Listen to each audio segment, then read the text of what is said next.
નમસ્કાર મિત્રો, કેમ છો? આજે આપણે વાત કરીએ આજથી 35 થી 40 વર્ષ પહેલાં જે જન્મેલા હોય એમની આપણે યાદગાર વાતો કરીએ, થોડું યાદ કરી લઈએ.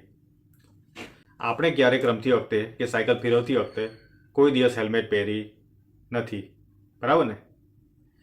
શાળાએથી સ્કૂલેથી આવ્યા પછી આપણે ટ્યુશન ક્લાસમાં બી કોઈ દિવસ જવું નહોતું પડ્યું, પરંતુ આજે પુત્ર કે પુત્રીને ટ્યુશનમાં મૂકવા લેવા જવાની જવાબદારી તમારા ઉપર છે.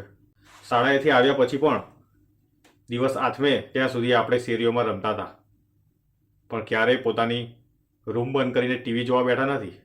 આપણે ફક્ત આપણા વાસ્તવિક જે મિત્રો ખરા એમની જોડે રમ્યા છે. આપણે ઇન્ટરનેટના મિત્રો કોઈ દિવસ બનાવ્યા નથી. અને જ્યારે પણ તરસ લાગી છે ત્યારે સીધું નળનું જ પાણી પીતું હતું, પણ ફરી રમવા દોડી જતા હતા, પણ કંઈ થયું નથી. મિત્રો ભાઈ બહેનો સાથે એ જ ગ્લાસમાં પાણી બી પીતા હતા, શરબત પીતા હતા, તો પણ ક્યારેય બીમાર પડ્યા નથી. ખોબો ભરી ભરીને મીઠાઈ, વાડકા ભરી ભરીને દાળ ભાત, જાડો રોટલો રોજ જમતા હતા, પણ ક્યારેય કોઈ તકલીફ પડી નથી. ખુલ્લા પગે બધે રખડતા તો પણ કંઈ થતું નહીં. અને કાંટા તો આપણથી છેટા જ રહેતા હતા. અને રમકડા તો આપણે જાતે જ બનાવતા હતા. તેનાથી રમવામાં કંઈ અનેરો આનંદ હતો.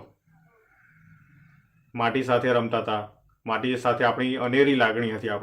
આપણા માતા પિતા માલદાર ન હતા, પૈસાવાળા નહોતા, તો એ પૈસાની પાછળ કોઈ દિવસ દોડ્યા નહીં. આપણને સાચો પ્રેમ આપ્યો, નિર્જીવ વસ્તુને નથી આપ્યો. આપણી પાસે cellphone, TV, DVD, computer, internet એ કંઈ જ ન હતું. થોડાક લોકો પાસે સાયકલ કે રેડિયો હતા, એમાંથી મનોરંજન કરતા હતા.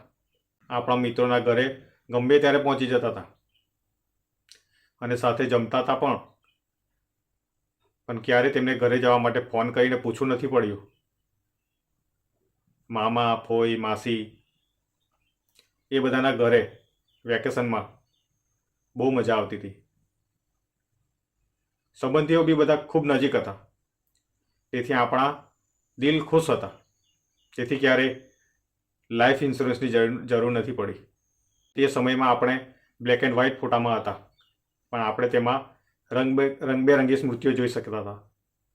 આપણે એટલા પડી ગયા છે કે સેલ્ફી લેવી પડે છે. આપણે ઈશ્વરની મહેરબાનીથી આપણે કેરોસીનના દીવા, ફાનસથી લઈને લાઇટ સિસ્ટમ બધી જોઈ, કાચા મકાનોથી લઈને આધુનિક સગવડવાળા બંગલા જોયા, થીંગડાવાળા કપડાથી લઈને આધુનિક સૂટ પહેર્યા,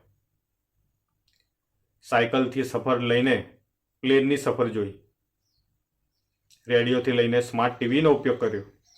આપણે વિશિષ્ટ એકબીજાને સમજતી પેઢી હતા, કારણ કે આ છેલ્લી પેઢી હતી કે જે માતા પિતાનું સાંભળતા હતા. અને સૌથી પહેલી પેઢી છીએ જેમણે દીકરા દીકરીનું વહુનું સાંભળવું પડે છે. અને પ્લીઝ અને સોરી આવું બધું વારંવાર કહેવું પડે છે.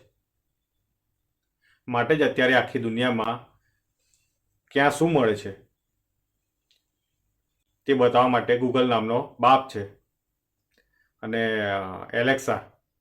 એલેક્સા નામની માં છે. પણ આ બધાને એક મિત્ર ખોવાઈ ગયો છે. માણસ સાવ એકલો થઈ ગયો છે. માટે જીવનમાં થોડા મિત્રો રાખજો, જે તમને હંમેશા તેની યાદ અપાવતા રહેશે. આજની આ યાદગાર વાતો કેવી લાગી મને ચોક્કસથી કમેન્ટ બોક્સમાં જણાવજો. આવનારી વાતો આપણે કરતા રહીશું આવનારા વિડીયોમાં. ત્યાં સુધી જય હિન્દ, જય માતાજી.